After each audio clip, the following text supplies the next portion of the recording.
I sold my car in Carvana last night. Well, that's cool. No, you don't understand. It went perfectly. Real offer, down to the penny. They're picking it up tomorrow. Nothing went wrong. So, what's the problem? That is the problem. Nothing in my life goes as smoothly. I'm waiting for the catch. Maybe there's no catch. That's exactly what a catch would want me to think. Wow, you need to relax. I need to knock on wood. Do we have wood? Is this table wood? I think it's laminate. Okay, yeah, that's good. That's close enough. Car selling without a catch. Sell your car today on Carvana. Pickup fees may apply. Study and play come together on a Windows 11 PC. And for a limited time, college students get the best of both worlds. Get the Unreal College Deal. Everything you need to study and play with select Windows 11 PCs. Eligible students get a year of Microsoft 365 Premium and a year of Xbox Game Pass Ultimate with a custom color Xbox wireless controller. Learn more at windows.com/student offer. While supplies last. Ends June 30th. Terms at aka.ms/collegepc. All new drinks are now at McDonald's. With refreshers like the Strawberry Watermelon Refresher and the Mango Pineapple Refresher with popping boba. To crafted sodas like the Sprite Berry Blast with berry flavors and cold foam. Who knew ice cold drinks could be so fire? Try them all now at McDonald's. Refreshers contain caffeine. Copyright 2026, The Coca-Cola Company. Sprite is a registered trademark of The Coca-Cola Company. This season of Pack Your Knives is presented by the Charlotte Regional Visitors Authority, and we got something special, a 6-part Savor Charlotte edition diving into the people shaping one of the South's most exciting food scenes. Charlotte's been getting a lot of national buzz lately, and for good reason. From hosting Top Chef Carolinas to its growing presence in the Michelin Guide, the city is quickly becoming a place where bold new ideas and Southern tradition come together on the plate. So go check out charlottesgotalot.com for more. Hey, Carly, I'm curious, out of the 5 dishes this week, which would you have been most excited to eat? I was very excited about the stuffed cabbage. First of all, I thought that Rhoda did a great job pivoting from making individual rolls to making one long roll and then cutting it. Yes. But it was to the point where I was looking up recipes for stuffed cabbage, but then I realized I didn't have any the next day, and I didn't feel like going to the grocery store, but I do see stuffed cabbage in my future, though probably nowhere near as good as hers. Yes. Yeah, I don't know if I've ever had stuffed cabbage, but it looked amazing, and that like buckwheat crisp on top sounded so good.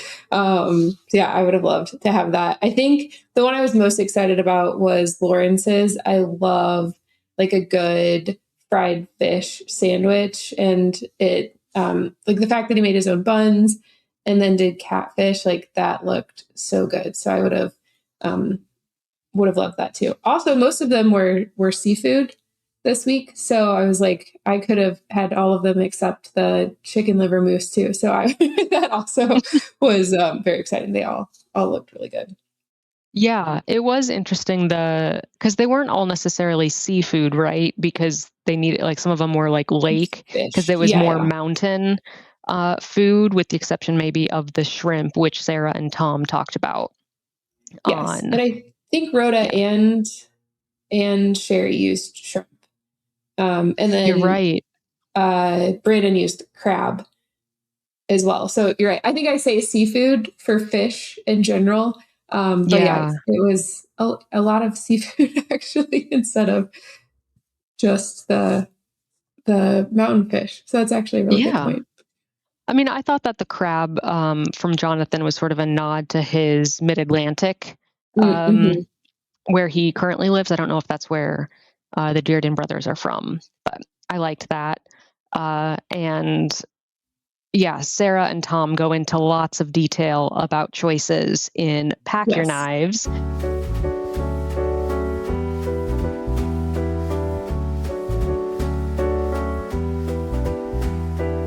And here at Track Your Knives, we're not your traditional recap podcast. We're not going to go over every single dish that people made, though as the chefs get fewer and fewer, it is a little bit more likely that happens. But what we're really doing here is talking about the community's rankings in terms of where we see as people's strengths and weaknesses, with a little bit of gameplay where it's not necessarily who is the strongest chef, because what we're doing here is we're playing for points. And the winner with these points gets to have a chef-curated meal at Sara Bradley's restaurant, Fright House. And we'll also be talking about fantasy leagues with a focus on those of you who have joined Pack Your Knives leagues. Yes, very excited. Well, let's jump into the episode. Lot happening. I think there's been, as you said, a lot of the podcasts have recapped what happened this episode. We'll get into a little bit of the Seeger crash out when we get to talking through the power rankings, but I think we'll start off on just the way the episode started. I loved Kristen coming in with the donuts and just chatting with them, and it was like such an interesting like the bookends to the episode. Like it started out on this really positive note, Sherry and Lawrence sort of just chatting and kind of talking about how they have like a brother-sister relationship, and Kristen with the donuts, and then the opposite end of the episode. And so I just I liked the kind of balance that they did kind of kicking off the episode this week. Yeah, I feel like this episode had a lot of different emotions because with the focus on Asheville, which was hit so hard by flooding after the hurricane, there's a lot of devastation, but also a lot of hope and sense of community. And then there's the competition aspect of it all. Yeah. I have lived in a place where the rivers have flooded. I was inland in Iowa. So it wasn't a hurricane, but it was very scary, and it was not as bad as what Asheville saw. It was really wonderful to see Ashleigh again. Yes, I've seen her recently on Tournament of Champions, but I just thought she brought a lot of good comments to the judges' table. Agreed. And seemed like a good ambassador. It was also just really cute seeing everyone smushed into one car. Yeah, I did love that. Yeah, I love that they went to Asheville. I do wish they had stayed in Asheville for the elimination challenge. I thought that would have kind of been a nice way to kind of close out that trip there. But it was great that they got to visit so many of the different restaurants that were impacted, hear their story, and the community aspect of how the restaurants really helped kind of Asheville come together and kind of weather the whole flooding and the situation. So I just loved that. And it just such a, like I mentioned last episode, visited there about 6 years ago or so. And it's a small town, but it packs a lot in there.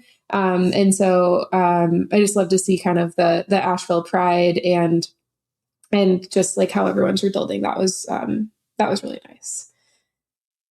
And the food, there's something I love about Top Chef is just how educational it is. So teaching us about the Appalachian foods and their methods, that was a great way to kind of wrap up in the Carolinas too, from that standpoint, I thought. I agree. The other thing that stood out to me in this episode was the particular advantage that Sherry got for the elimination challenge, which was that she could have the exclusive use of certain Appalachian ingredients, and she chose the October beans and chow chow. And earlier this season, or maybe it was before the season started, I can't quite remember, but I did an article on this on packyourknives.com about the different advantages and how people fare with those different advantages. Looking at this specific type where you're restricting others' access to ingredients, this has only happened, I believe, one other time, and that was Spike Mendelsohn in season 4, Chicago. And for him, he ended up at the bottom of the elimination challenge, and Sherry ended up at the top. It's an N of 2, so we're not looking at large numbers here. We can't really make a statement. So I'd say it's still up to chance as to whether this is an actual advantage. But I do think that it was a little bit of it can be a little bit of just a mindset advantage, and how For example, Lawrence was like really set on chow chow, but then needed to pivot and do something different with his cabbage. And yeah, I'm always just really interested in how the different advantages play out. Yeah, same. Because sometimes someone really has in their mind what they want. And so not necessarily where you're restricting them, but you get the first pick of an ingredient or a dish that you want to make. And sometimes that actually like hurts them. So I agree. That was interesting. And it's interesting that's only happened twice in here. That seems like something that would be an advantage they'd use more often. They use a lot of you choose first, but not necessarily then people cannot also use that. Yeah. Right? Like if you choose shrimp, the other people just can't feature shrimp, but they could use shrimp in some other way. Right. Yeah.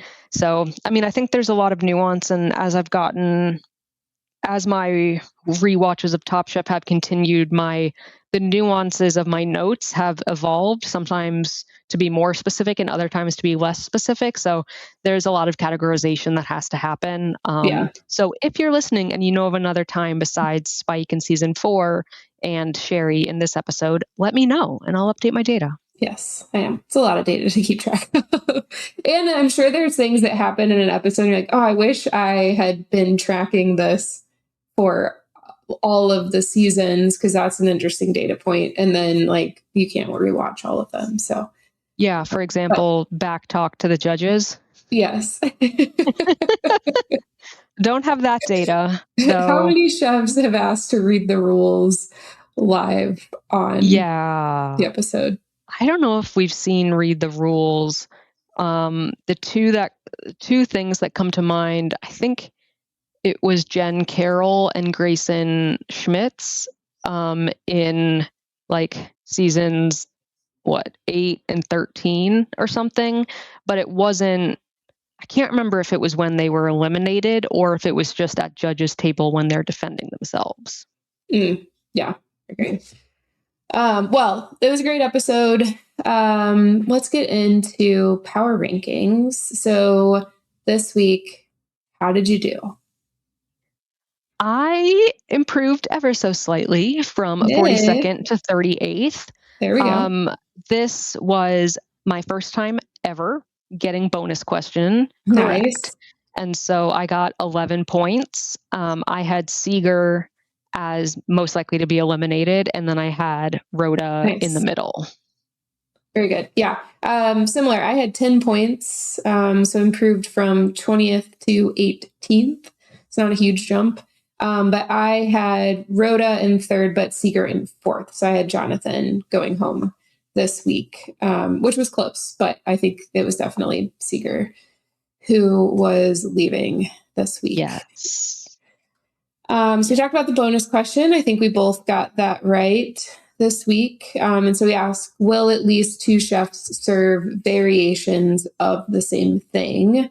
So it was just a yes or no answer. And I think most people got it right.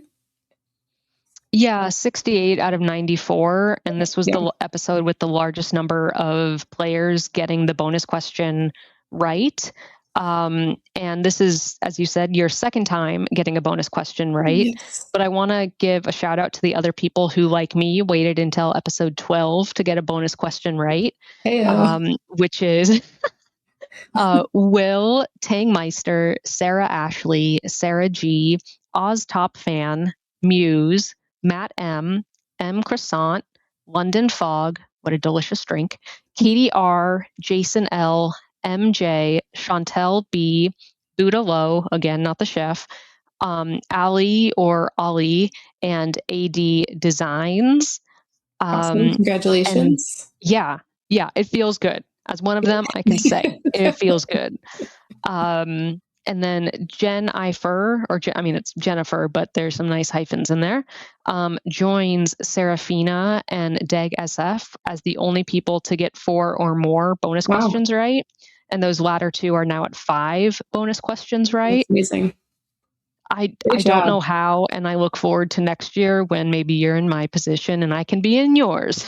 Yes, agree. Yeah. And with that, so Deg SF actually cut the lead to 2 points. So they are in second and we're now down to 2 points. So we have got a race for the winner, depending on how it goes over the next 2 episodes, which is very exciting. And I was just looking at, they both have Lawrence as the winner. And so Pure XJ, who's in third, has Sherry. So depending on how the finale goes, there could be a little bit of a change in the leader there, even though Michelle's been like killing it for, I haven't been keeping track of how many weeks, but most weeks. So that will be a great finish here. But jumping into how everyone did this week. So in terms of predicting the winner and then the eliminated chef, how did everyone do? Well, this week we actually had perfect scores and perfect scores with getting the bonus question right. So there were 7 of those people: Punk Chew 8, Not Top Scallop, Jimmy Eat Wordle, Jenna, Jason L, HRA, and Chef Anad. And then there were 5 others who got perfect scores but didn't get the bonus question. And that was Wild Rejoice, Lauren C, Julie B, Goober P, P as in the vegetable, not the letter, and Dustin R. So those are very fun. So 12 perfect scores. How many total people chose Rhoda as the winner? 24 out of the 119 who played.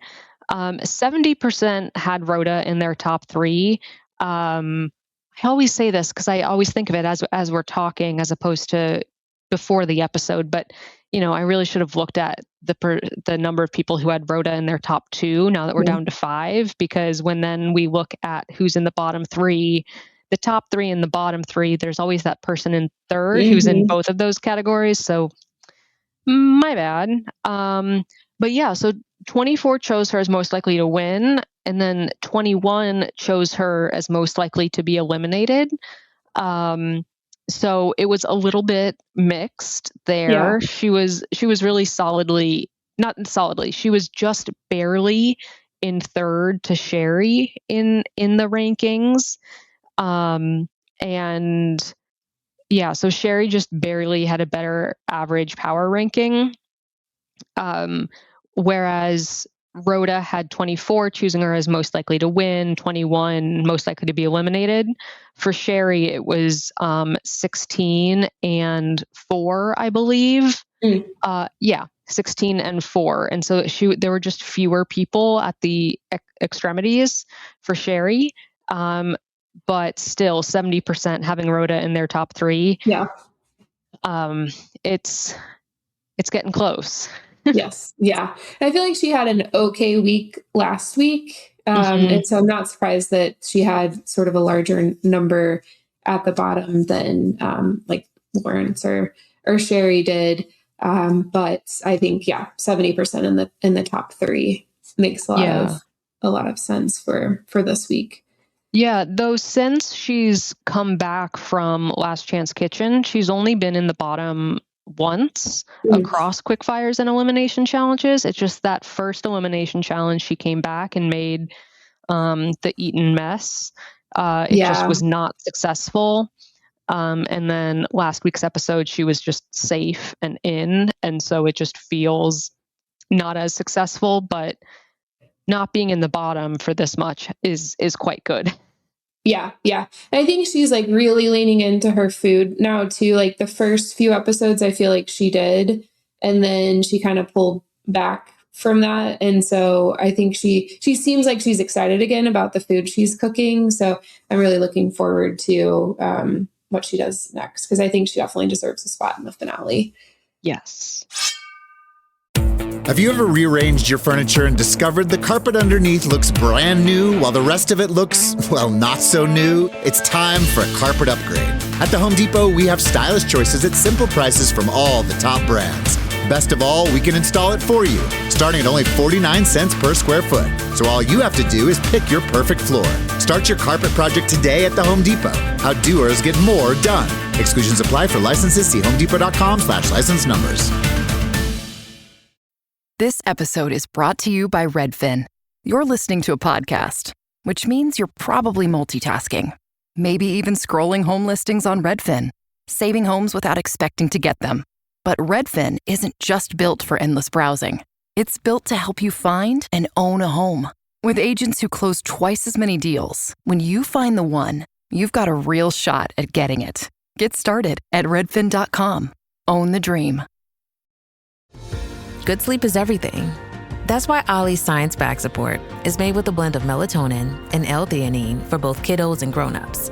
So when your mind won't switch off, you've got something that can help. Your racing thoughts and restless nights won't stand a chance. Find Ollie Sleep Solutions for the whole family at ollie.com. That's OLLY.com.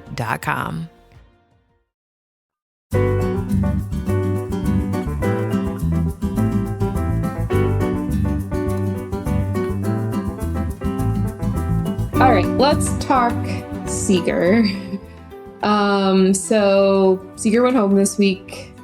That from a personal reality TV enjoyment perspective, it was fantastic. Yes. I enjoyed his crash out. I didn't quite understand where he was trying to go with this, but 10 out of 10. Ultimate crash out kind of reminds me of the older days of Top Chef, where this maybe happened a little bit more. I do want to say we were talking about Ashleigh, and I thought she had the best quip back to him about why he was going home. And I feel like you don't always get the guest judges being the ones to push back or give that really kind of negative feedback. But it was just awesome to see her step in and be like, no, your technique was bad. And this is why you're going home, and really defending the main judge's decision. So anyways, I thought it was a great TV moment, even though I feel really bad for him. I think he's getting a lot of hate. I saw his Instagram post yesterday. There's no need to tell him you hate him or that any bad name or any of that. He's a human. And I think something that so I agree, it was great TV. I was just oh my God, that discomfort was so strong. So uncomfortable. But he's been applying for 11 years. Yeah. And he had his second chance, right? He came back when Jennifer was, when she left the competition, and then Justin said he would come back via LCK, but not right away. And so he really, really wanted this, as does everyone. Yeah. I don't know what his, it's not like he could have changed the minds. Once it's decided, it's decided. But yeah, and in the power rankings, we have been seeing that people have been sort of waiting for him to go home, essentially. He's been at the bottom of the power rankings since episode 9, and that was the episode in which Oscar went home. And so he's just been at the bottom. I will say 7 people chose him as most likely to win. And, I think part of that is a little bit of his oscillation from being really strong to being in the bottom to having been eliminated and coming back. There's a lot there, but also there's the gameplay of all of us who are trying to get points, and that if, it would be 5 points, right? And so 87% of folks had Seeger in their bottom 3. I'm guessing, let's see. Okay. So 27 had, him in their, that's the wrong keyboard. Hold on. So 92 had him in their bottom 2. Okay. So it was a lot of the 119. Yeah, but he's just been at the bottom. Yeah, since episode 9. Yeah. Where was he prior to getting eliminated during the barbecue challenge? Was he sort of in the middle? He was, yeah. He was 7th out of 10th. Okay, so middle bottom. And before that, he was 13th, 12th, 10th, 9th, 7th, and then eliminated. Yeah. So he was ticking up, and then he was eliminated, and then now people are just sort of never came back on him the way like people have come back on Rhoda. Like she's just barely 3rd. Like I think this is the 2nd time where she's been within like less than 0.1 of someone else in terms of where her average ranking is. Yeah, so if we're just going to the 10th place, she and Sherry are the same, but at the 100th place, Sherry is just so slightly better. Interesting. Okay. Yeah. Very interesting. All right. Well, yeah, great episode there. But we'll move on to the rest of it. Okay, so we know from like the bottom perspective who the users expected to be eliminated. From the top perspective, probably not a big surprise, but who was everyone expecting to win the challenge? Yeah, so 50% of people I didn't even think to say his name because it was just so obvious. Yeah. Lawrence chose Lawrence as most likely to win, and 0 put him as most likely to be eliminated. Since even episode 1, the maximum number of people who have ever chosen him as most likely to be eliminated is 3 in a given episode. Yeah. So, I mean, people just are not expecting him to be eliminated. Yeah. I think he's got a pretty clear path to the finale. So looking forward to seeing that. And then in terms of who are the other 2, who do you think takes spots 2 and 3? I'm going to say Jonathan because he is my preseason winner pick. Okay. And I am just manifesting that. Not that I totally believe in that because this is something that happened like 8, 9, 10 months ago. Yeah. I mean, I think ideally it's Lawrence, Sherry, and Rhoda. Yeah.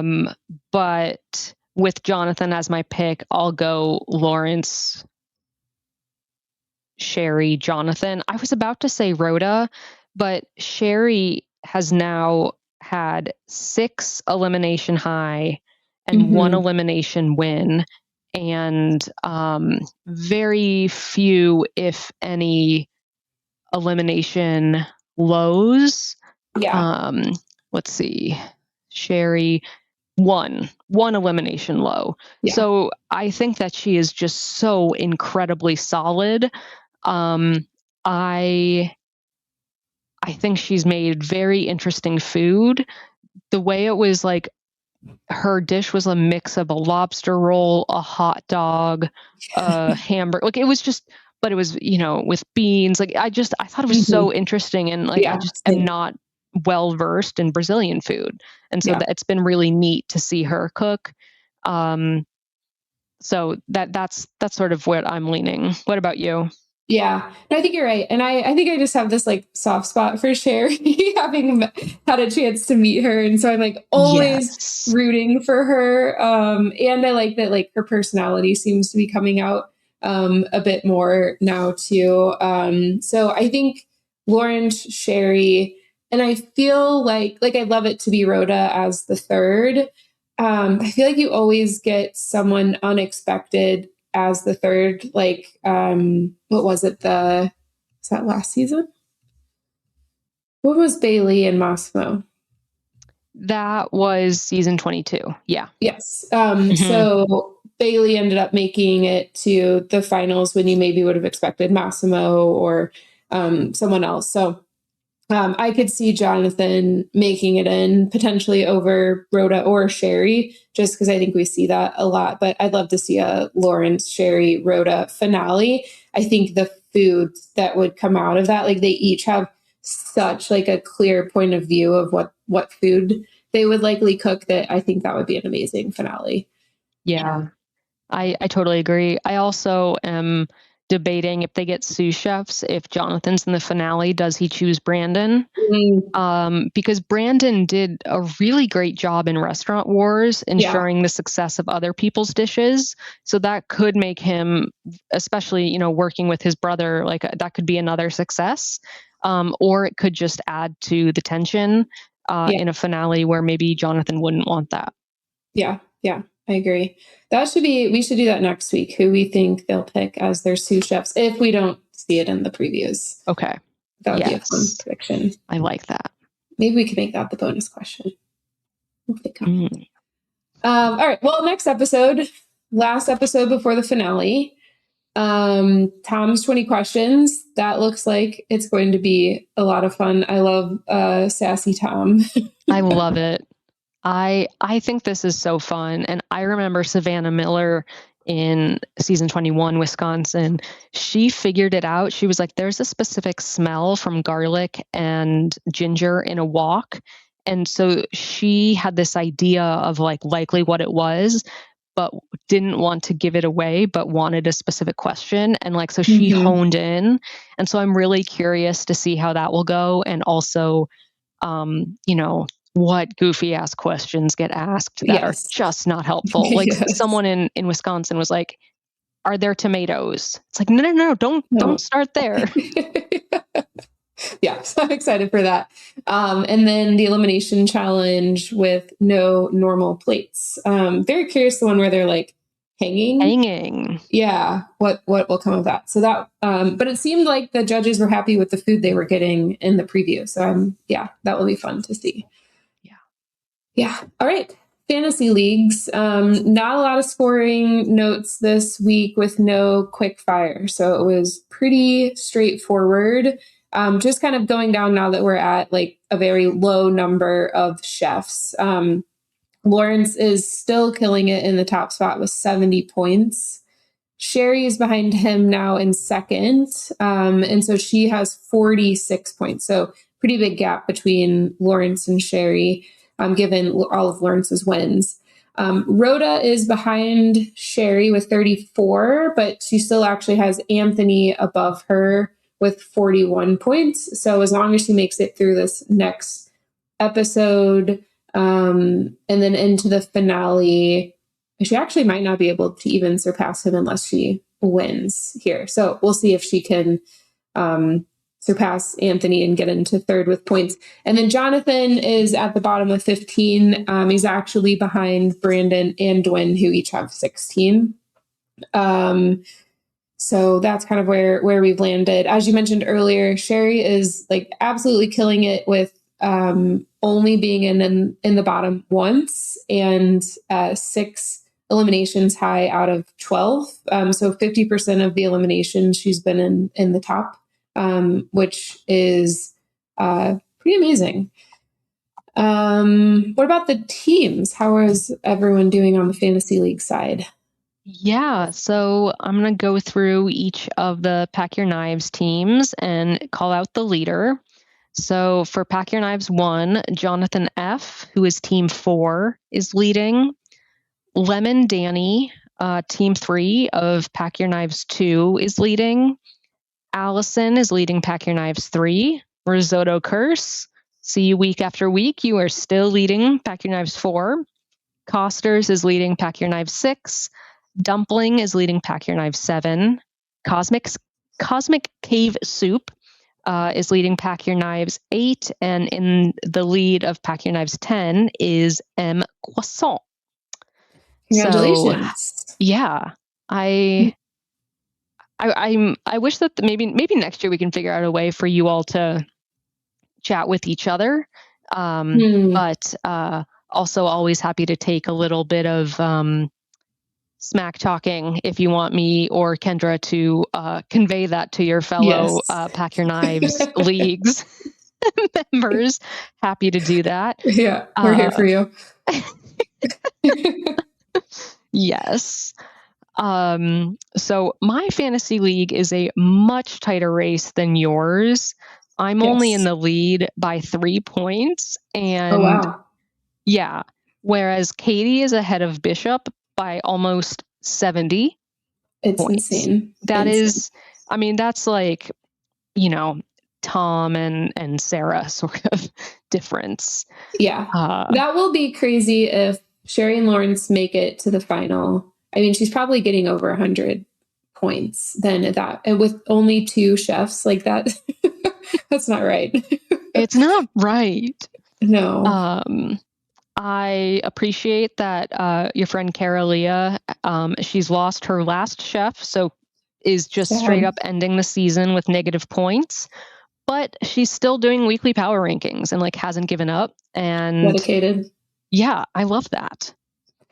I thought it would be fun next week if you have the order of where the chefs got drafted in your league, and I can pull the order for my league. That might be fun to talk through and then see like where they got drafted, and then of the final 4, or I guess we'll have the 3 at that point, and can kind of compare that as well to what Tom and Sarah also drafted, because both of our leagues watched the first episode. Right. So it'd be interesting to see if that biased the order as well. Mm-hmm. Yeah, let's do it. Yeah. The one last thing about fantasy leagues that I wanted to say is, you know, we lost Seeger this week. And so looking at the teams that had Seeger in them, the leader in the standardized score per chef still has 2 out of their 4 chefs in, so could still keep the lead in this random fantasy grouping that I've created. That's not an actual league, but that's top scallop of League Xenofriends. And then there are 2 teams that had Seeger, Lawrence, and Sherry as well, so they'll continue to earn points. Wow. And that's Lagogo of Top Chef Fantasy League and Team Renee from Angle Canada League. And it's just, I don't know, it's kind of nice to, even though you've lost one of your chefs, like you 3 are still doing well relative to your other compatriots. Yes, that's awesome. Congratulations to all of you. Well, that'll do it for this week. Just a quick reminder to submit your rankings on findtopchef.com. No holiday weekends this week, so hopefully, I know we had a little bit low participation, I think, due to that this week. But yeah, don't forget to submit those, and we'll let you know if there's any like change in the episode time as well, so that you're aware of that. Our bonus question is going to be who will win the final quickfire of the season. And make sure you check out all the great content on packyourknives.com, including Tom and Sarah's episode recaps. This week was a really good one, so make sure you hop on and listen to that. And then subscribe if you haven't to the packyourknives.com Substack. Carly does amazing analysis on there. And so you want to make sure you check that out as well. Anything else, Carly, before we sign off? Just to, again, plug Tom and Sarah's episode recap. Sarah had a little birdie tell her some inside deets about the end of the episode. So head on over there if you haven't already. Yes, go get that tea. Yeah. Well, thanks, everyone. And this has been Track Your Knives.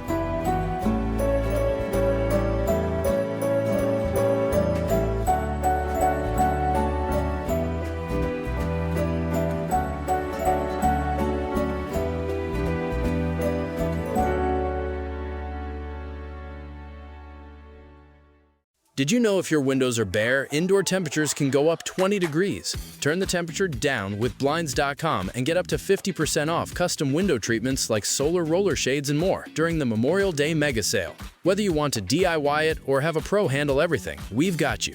Free samples, real design experts, and zero pressure. Just help when you need it. This is your last chance to shop up to 50% off site-wide during the Memorial Day mega sale at Blinds.com. Rules and restrictions apply.